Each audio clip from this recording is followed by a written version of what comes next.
Your name? I'm John Holmstrom. I started Punk Magazine, which is where the name came from.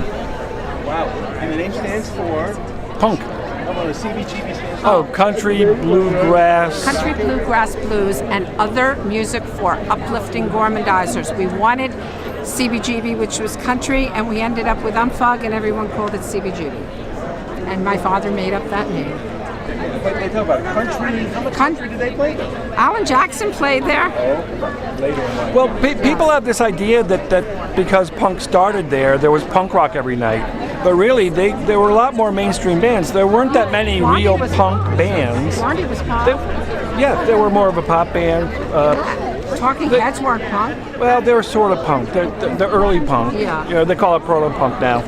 But the bands like the Manster that were like jazz, or Orchestra Luna, which was Broadway rock.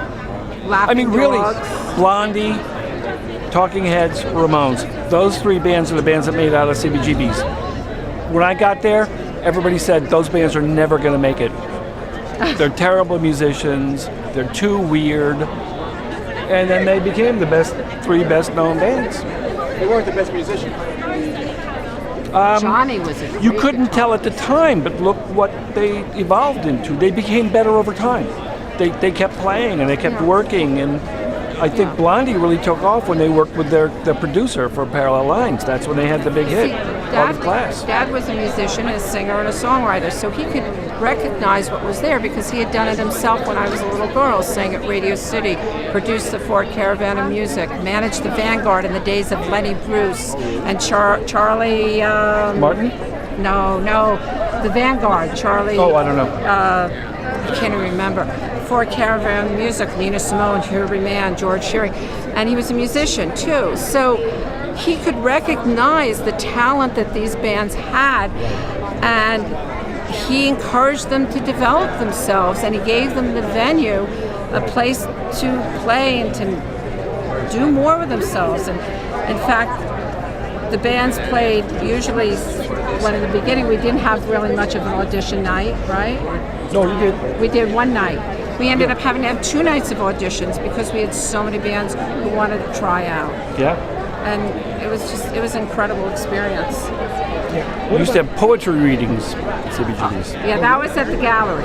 We had No, even in 70, that's when Patti Smith and everybody... Yes, that was in 75. Very 75. Oh, I remember my dad telling me because I wasn't coming down there on a regular basis, and Patti did like a 6 or 8 week stand, 8 weeks, I think. 4 or 5 nights a week, and she just sold out, and she was the first one to come out with an album, which was Horses. Patti Smith. 75. And she kept coming. I remember that Easter concert with the neck brace because she'd fallen off a stage That was our else. benefit. Yes. That was the Punk Magazine benefit. And this Punk Magazine, when did it originate? The first issue came out the first week of 1976, and then we ceased publication the summer of 79. But that's when the economy started crashing, and Sid killed himself. All these horrible things were happening. Was it sold in newsstands around the time? It was all over the world. I have one that I've saved. I have my one magazine I managed to save. Did people subscribe to it? Yeah, we had subscriptions. We had about 2,500 when we folded. It was a good number. We were selling around 25,000 copies. So. What does this movie do for the legacy of the punk scene? I think it keeps it alive, brings it back to people's attention. And I think there's a lot of people out there who are in punk who don't understand that a lot of people never heard of CBGBs or the Ramones. So this is going to, I think, bring the whole scene and kind of translate it to the mainstream in a way that's never been done. Yeah, I liked it a lot. And I only came on board because I read the script and I liked the script a lot. Okay. So you need to back up and